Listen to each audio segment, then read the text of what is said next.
इसका भी जो साइज है वो एलिफेंटाइन साइज है। एलिफेंटाइन साइज का मतलब होता है विशाल आकार। अंग्रेजी में एक टर्म है एलिफेंटाइन साइज। तो हमारा सिलेबस का साइज भी बड़ा एलिफेंटाइन साइज है। नहीं, वो सिलेबस बनाने वाला क्या किया, आज दिन में लिखा सिलेबस, ठीक है, फिर उसको रात में सोए सोए याद पड़ा, कह रहे ये वाला चीज़ इसमें हम सिलेबस में नहीं डाले हैं, फिर डाल दिया, फिर उठा याद पड़ा, फिर डाल दिया।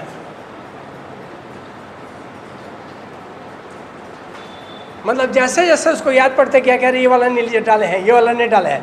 पहले तो सबसे पहले तो भरपूर डाला सिलेबस में, खोज खोज करके जहाँ तहाँ से सब चीज़ डाल दिया। उसके बाद उसको याद पड़ा, अरे ये वाला छूट गया, ये वाला छूट गया। मतलब एज इफ कि आप बच्चों को क्या कर रहे हैं, एकदम आप उसको परेशान करके छोड़ दिए। वो दृष्टि वाले विकास जो दिव्यकृति है, उन्होंने कहा ना कि जो जेपीएससी का सिलेबस है इसमें दुनिया की सारी चीज़ें पढ़नी है, कुछ भी ऐसा नहीं जो उसमें छोड़ा गया हो। लेकिन नहीं, एक चीज़ छूट गया, एक चीज़ इसमें छूट गया, हम बताते रहे, वो है केमिस्ट्री। शायद वो भूल गया होगा सिलेबस बनाने वाला, कहीं ऐसा नहीं कि फिर उठ करके आवे बोले कि डाल दीजिए इसमें। हाँ, मैथ्स भी नहीं, सी सेट तो था ही पहले, सी सेट तो हटाया गया। तो आप सारे टॉपिक्स का टॉपिक वाइज, जैसे यहाँ टीचर जो भी पढ़ा रहे हैं, सपोज कीजिए कि हिस्ट्री पढ़ा रहे हैं, इंडस वैली सिविलाइजेशन पढ़ा रहे हैं, तो उसके जो इम्पोर्टेंट फैक्ट्स हैं, महत्वपूर्ण उसके जो तथ्य हैं, उसके जो की पॉइंट्स हैं, उसको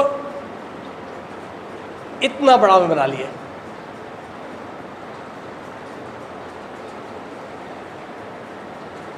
वो मेरा एकदम जिस्ट हो गया, निचोड़ हो गया। अब उसी को हम लोग क्या करेंगे, राइटिंग में लाएंगे, उसी पॉइंट्स को हम क्या करेंगे, एलेबोरेट करना शुरू करेंगे।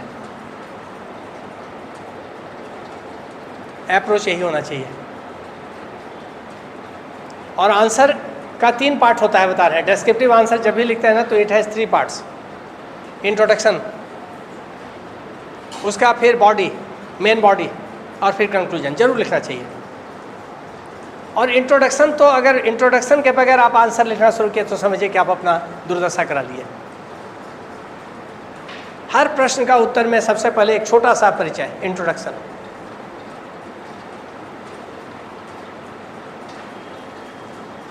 और इंट्रोडक्शन छोटा होना चाहिए, कॉम्पैक्ट होना चाहिए, और कंसाइज होना चाहिए, और साथ में प्रिसाइज होना चाहिए।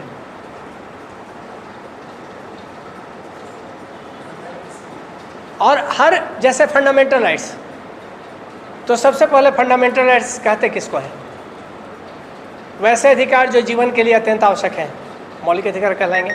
इंट्रोडक्शन ऐसे शुरू होना चाहिए।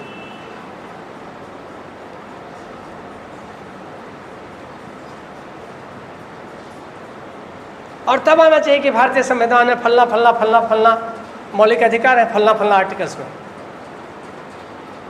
लेकिन स्टार्टिंग तो आपका उसका होना चाहिए कि भाई मौलिक अधिकार क्या है। तो ऐसा अधिकार जो जीवन के लिए अपरिहार्य है, जीवन के लिए अत्यंत आवश्यक है, और जो भारतीय संविधान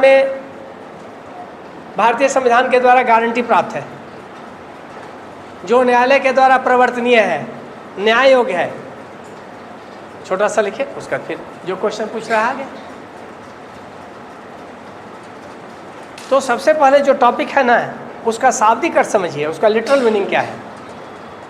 कोई भी शब्द का जब आप शाब्दिक अर्थ समझिएगा ना, तो आधा चीज़ आपको वहीं से समझ में आने लगेगा। मौलिक अधिकार, मौलिक मतलब एकदम बेसिक, फंडामेंटल।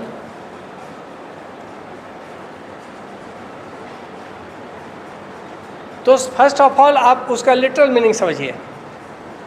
जैसे आप उसका शाब्दिक अर्थ समझ जाते हैं, तो वहाँ से आधा काम आपका आसान होता है। और उसके बारे में आपका एक क्लियर कट अंडरस्टैंडिंग डेवलप कर जाता है। तो इतना कीजिए, हम लोग अगले क्लास में सीधे सीधे टॉपिक पर आएंगे और कोशिश करेंगे कि आप लोग को जो इकोनॉमिक्स में कष्ट हो रहा है वो ना हो। और टारगेट 150 प्लस हमारे साथ है, तो टारगेट 150 प्लस है। किसी भी विषय में हम लोग 150 प्लस लेकर चलेंगे।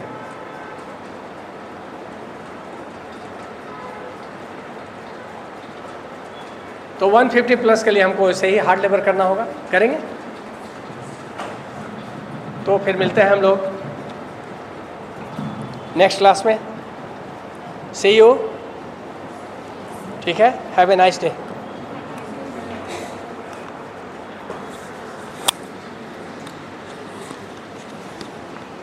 सर भी आ गए, सर भी आ रहे हैं। ठीक है।